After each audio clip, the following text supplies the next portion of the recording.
I'm Katie Kempner, and we're here at Advertising Week Europe, and this is an episode of Perspectives, and right now I'm talking with Kristin Hallenga from Copperfield. Hi. Hi, thank you for joining me. You're welcome. Thanks for having me. Oh, absolutely. So why don't we start by you telling me a little bit about Copperfield and about your story. I was diagnosed with breast cancer 5 years ago at the age of 23, and from very little awareness that I could actually get the disease at such a young age, and because I wasn't checking myself for my symptoms were picked up very late by myself and then ignored by my doctors and subsequently diagnosed quite late. So it was already stage 4, which meant it had spread to my spine by that point when it was diagnosed.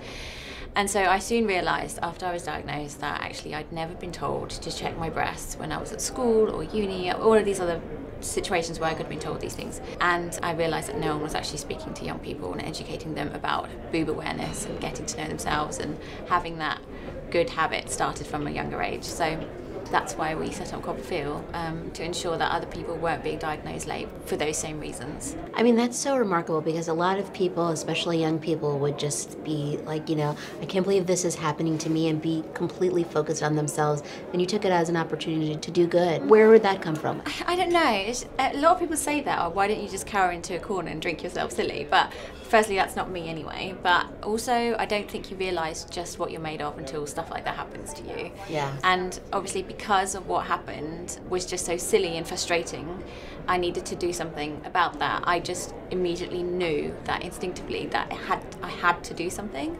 At the time, I was living with my mum. I'd just got home from living in China and working over there, so I didn't have a job, didn't have a boyfriend, didn't have any kids, didn't have a mortgage, all these things, I literally had no ties.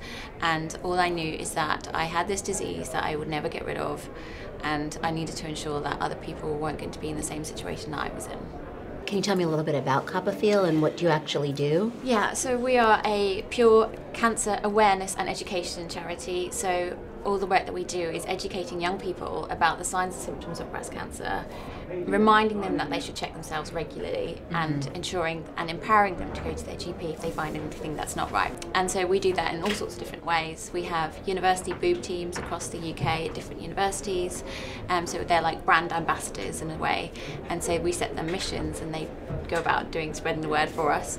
We have our boobettes, so they're women who've all been diagnosed under the age of 35 who spread their message, their own stories to people, groups of people in workplaces or schools. And then we do sort of national campaigns as well, so we go to festivals and have our boob tent there and run different campaigns from our boob tent. All sorts of stuff. But we have services like our text reminder service, because we know people forget to check themselves, so people can text us a number, and every month we remind them with the text message to check themselves, and it's a free service. So actually, a lot of what you're doing is so interesting, has to do with branding.